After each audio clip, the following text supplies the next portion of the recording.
Today I'll be reviewing Mad Max, not to be confused with Mad Mel. Stay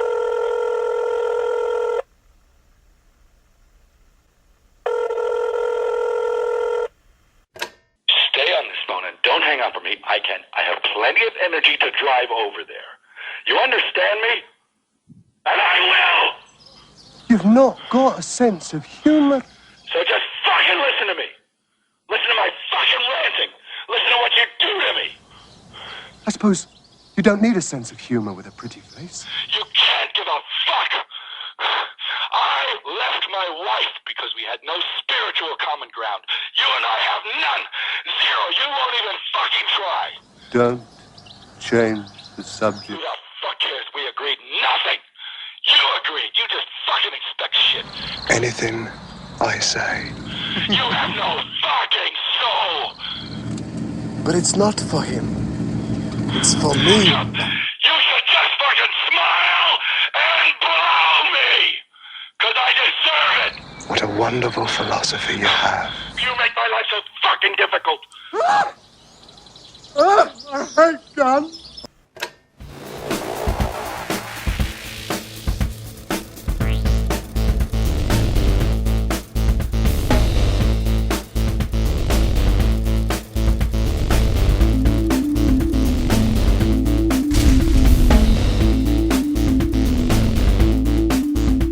Released in 1979 and directed by George Miller, Mad Max was the first major film starring Mel Gibson, who was only 21 at the time. I actually dropped a friend off because he'd been called in for an audition. So I drove him, dropped him, and then I waited for him in the waiting room with the girls at the casting agency. But I'd had a very bad weekend. I got into a brawl, and I didn't come out looking too pretty.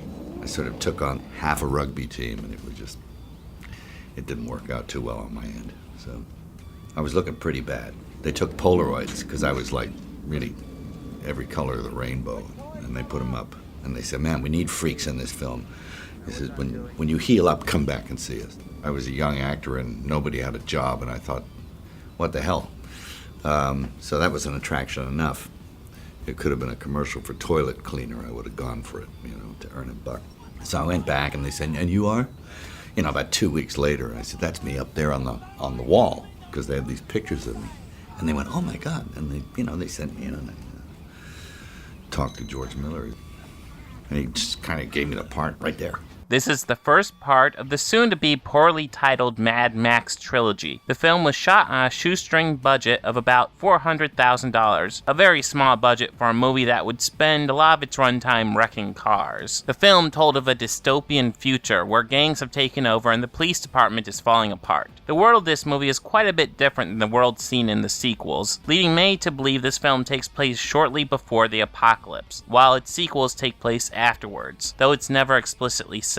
If you lived in the world outside Australia, you had a very different version of this movie to watch, as all the actors were dubbed for fear that their accents would be too strong. So fucking superior with those phony accents! I actually didn't see this movie until a few years ago, and was shocked to hear that a dubbed version existed. I'm not Australian and understood the dialogue perfectly well. Of course, the studio probably doubted Americans' ability to understand Australians because they speak a language so foreign to us that it would take a skilled linguist centuries to translate American English to Australian. Shit, what language do they speak again? The film, with its original language track, wasn't released to America until its DVD release in 2000. The dub was so well done, nobody noticed.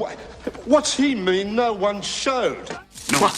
What's he mean no one showed? Redubbing this movie was a big mistake, but not the only one in this film's history.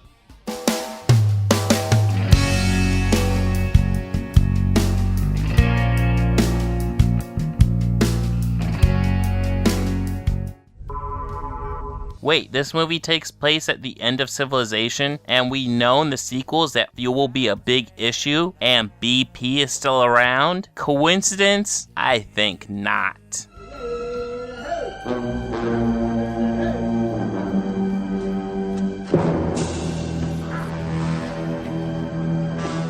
The nuclear war over oil was a tragedy, and it never should have happened. I'm Dave Douchewood. BP has taken full responsibility for the downfall of civilization. We organized the largest gang in this country's history. More than 200 feet of S&M gear, 30 trucks, and over 1,300 cars are working to preserve order. When oil is found, thousands are ready to take it, violently if necessary. We will steal all legitimate oil claims, and our work will come at no cost to the lives of the people who were there first, as long as they walk away. For those affected in your families, I am deeply sorry. The Earth was home to thousands of BP employees, and we all feel the impact. To all the volunteers who just walk away, we thank you. We know it is our responsibility to keep you informed and to make sure this never happens again. So if you see our help on the horizon, just remember to walk away, and we will let you keep your lives.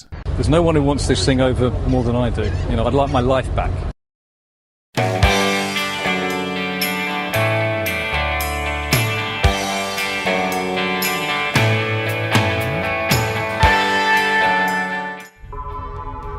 In the beginning, we see the Knight Rider being chased by the police, but Mel Gibson's Max just seems to be chilling out and taking his time. I understand the point is to build up his character, to make him appear uber badass. That doesn't really work. Instead, it just feels to me like he's just chilling out, waiting for a cool moment to join the chase. I do know he's just waiting to get called in, but why would you have the guy wait? If he can help you, send him in straight away and get the situation resolved before anyone gets hurt unnecessarily. I don't feel like doing anything. I just wanna lay in my bed. I can understand why the building is falling apart since society is falling apart and perhaps there's no more maintenance people in the world, but are these people completely dependent on janitors to do all the cleaning? Why would you let your office and desk go to such a point? Perhaps you have a couple of messy people at the office, but everyone? Shit, society falls apart not to gangs, but to procrastinators. Does that mean I'm one of the reasons the apocalypse starts? Damn it, to ensure that doesn't happen, I'm going to make sure not to do anything else.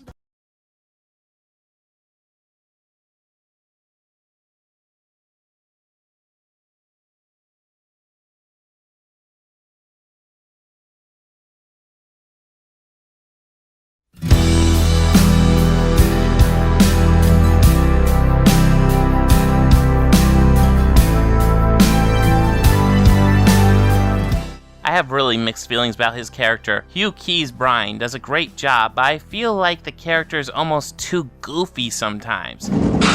He jumps from being very creepy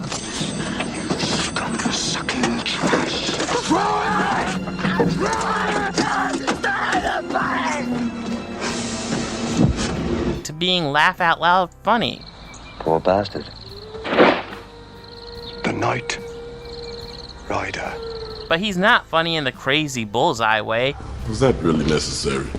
Necessary? No. It was fun. He's genuinely funny, which makes it feel disjointed when he needs to be terrifying. I suppose you don't need a sense of humor with a pretty face. The only trouble is, though, Missy, if you should lose the face. Hold it! Right there! I just honestly don't see how this guy is scary or intimidating most of the time. I don't understand how he could get a gang together to follow his goofiness. It's like a switch with him. 1 second he's doing something nasty, then suddenly he just goes goofy as fuck.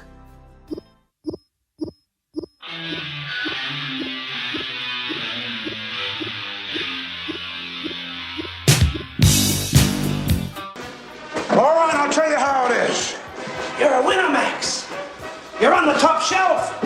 And I'm not going to lose you because of some crazy notion about quitting. Oh, Max, you can't quit now. We're about to start the fashion show. You really expect me to go for that crap?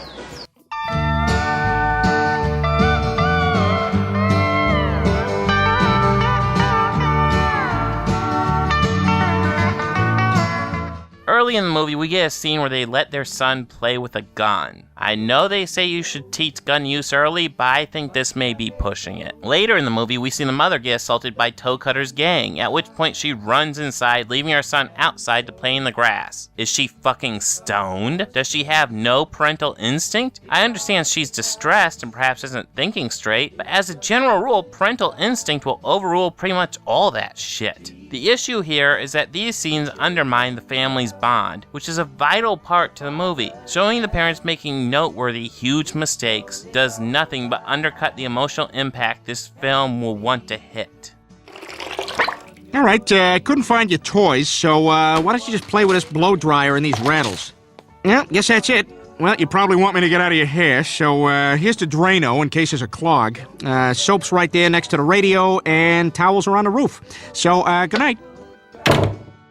Mad Max is a very flawed film for certain, but unless a filmmaker is given an experienced crew and an impressive budget, their first film will almost always be very flawed. The Mad Max franchise has two main draws for me, the world and the lead character. The world here feels underdeveloped. It's supposed to be at the end of civilization, but honestly doesn't feel like that. There are still cops and lawyers who I assume are funded by some sort of government, so while society may be falling apart, there are still institutions in place trying to prevent that. The sequels prove to have a much clearer vision of this world. What this means is that the interesting world of this trilogy doesn't really exist yet, and the main draw for me is the character of Mad Max, who could more accurately be called Reasonable Max until the last 20 minutes or so. Why I find his character interesting is that he is never the same in each movie, and it's not that he's written differently, it's that he's in a different stage of development. I've heard it recommended that if you've never seen this series, you skip this movie and watch The Road Warrior first. I wholeheartedly disagree. Yes, The Road Warrior is significantly better, but if you skip this one, you miss the story that brings Max to the point he's at through most of The Road Warrior. This film is about the loss of Max's humanity. At the beginning, he's a guy with a family he loves and a job he's good at that he does with his best friend. Sure, the world may be ending, but despite that, Max has a pretty good life. But slowly, the decay of the world has its impact on Max in profound ways. First, Toe Cutter hideously injures his best friend, Goose, and you know shit's gonna go bad for a sidekick character named Goose.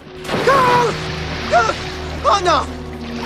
With what happened to Goose, Max quits his job to spend time with his family, only to have them ruthlessly cut down by Toe Cutter. Without his job, without his friends, without his family, he's a hollow man, with only one thing that could fill the emptiness inside him: revenge. And once he gets his revenge, we have a man just driving. He no longer has a purpose. He's just a man going place to place with no real goal except survival. It's the man we see throughout most of The Road Warrior. For me, watching Mad Max before Road Warrior enriches the experience of Road Warrior. Right from the beginning, we know who Max is and what type of person he is. So if you're not familiar with the franchise, I would recommend starting with Mad Max, with a caveat. Be sure to watch The Road Warrior if you thought Mad Max was at least an okay movie, because The Road Warrior is significantly better. In the end, I'll consider this a decent movie, but nothing great. Still, I enjoy it and would give it a 7 out of 10.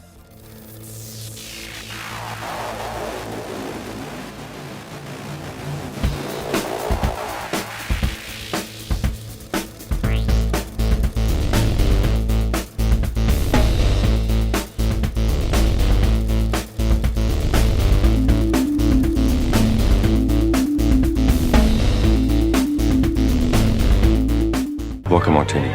Chicken and stirred. Do I look like I give a damn? Hey, if you like this video, please make sure to hit that like button and go ahead and subscribe. That helps me out a lot. And if you really love this video, consider visiting my Patreon page. Every video I make takes conservatively an average of 1 hour per minute for me to produce. And the ad revenue on these videos does not give me a very large return. So if you go to my Patreon and only want to contribute $1, that's just fine. That helps me out a lot. I plan on adding some new rewards, such as DVD box sets of my videos, as well as t-shirts. If there's other rewards you'd like to see happen, please let me know. For more information, make sure to visit my Patreon page.